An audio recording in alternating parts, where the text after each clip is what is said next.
ನೀನ್ ಎಲ್ಲಿದ್ರು ಆರಾಮಾಗಿ ಇರ್ತೀಯ. ಈಗ್ಲೂ ನೋಡು, ಟೀ ಶರ್ಟ್ ಪ್ಯಾಂಟ್ ಅಲ್ಲಿ ಎಷ್ಟು ರಿಚ್ ಆಗಿ ಕಾಣ್ತೀಯ. ಇದು rich. T shirt pant rich. ಈ ಟೀ ಶರ್ಟ್ ಪ್ಯಾಂಟಲ್ಲಿ ನಾನು ರಿಚ್ ಆಗಿ ಕಾಣಿಸ್ತಾ ಇದೀನಿ. ಈ ಟೀ ಶರ್ಟ್ ಪ್ಯಾಂಟಲ್ಲಿ ನಾನು ರಿಚ್ ಆಗಿ ಕಾಣಿಸ್ತಾ ಇದೀನಿ. ಒಂದ್ ನಿಮಿಷ ಎಲ್ಲ ತೆಗೆದು ತೋರಿಸ್ತೀನಿ ನಿಂಗೆ, ಆಗ ಗೊತ್ತಾಗುತ್ತೆ.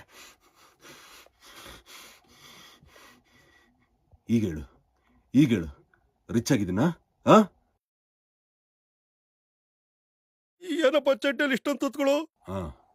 ಹೋಗಿ ಎಲ್ರಿಗೂ ಹೇಳು, ಅರವಿಂದ್ ಸ್ವಾಮಿ ಚಡ್ಡಿ ತೂತು ಕಷ್ಟದಲ್ಲಿದ್ದಾನೆ ಅಂತ. ಇನ್ನೊಂದ್ಸಲಿ ಅವನಾದ್ರೂ ಆರಾಮ್ ಅರವಿಂದ್ ಸ್ವಾಮಿ ಅಂತ ಕರಿಬೇಕಲ್ಲ, ಗುಂಬಿಡ್ತೀನಿ ನನ್ನ ಮಕ್ಳ. ಆರಾಮ್ ಅರವಿಂದ್ ಸ್ವಾಮಿ ಅಂತೆ, ಆರಾಮ್ ಅರವಿಂದ್ ಸ್ವಾಮಿ. ನನ್ನ ಕಷ್ಟ ನನಗೆ ಗೊತ್ತು. ಸಾರಿ, ಏನೋ ಟೆನ್ಷನ್ ಅಲ್ಲಿದೆ. ಆದಷ್ಟು ಬೇಗ ಆರಾಮಾಗ್ತೀನಿ. ಒಂದು ಅಪ್ಡೇಟ್ ಕೊಡ್ತೀನಿ. ಸರ್, ಡಬ್ಬಿ ಮುಗೀತಲ್ವಾ? ಮುಗೀತ್ ಸರ್. ಆದ್ರೂ ಚಡ್ಡಿಲ್ ತೂತ್ಗಳು ಜಾಸ್ತಿ ಐತ್ ಸರ್. ಓ, ನೋಡ್ಬಿಟ್ರಾ? ಹಂಗೆ ಸಿನಿಮಾ ನೋಡ್ಬಿಡಿ ಸರ್, ರಿಲೀಸ್ ಆಗುತ್ತೆ.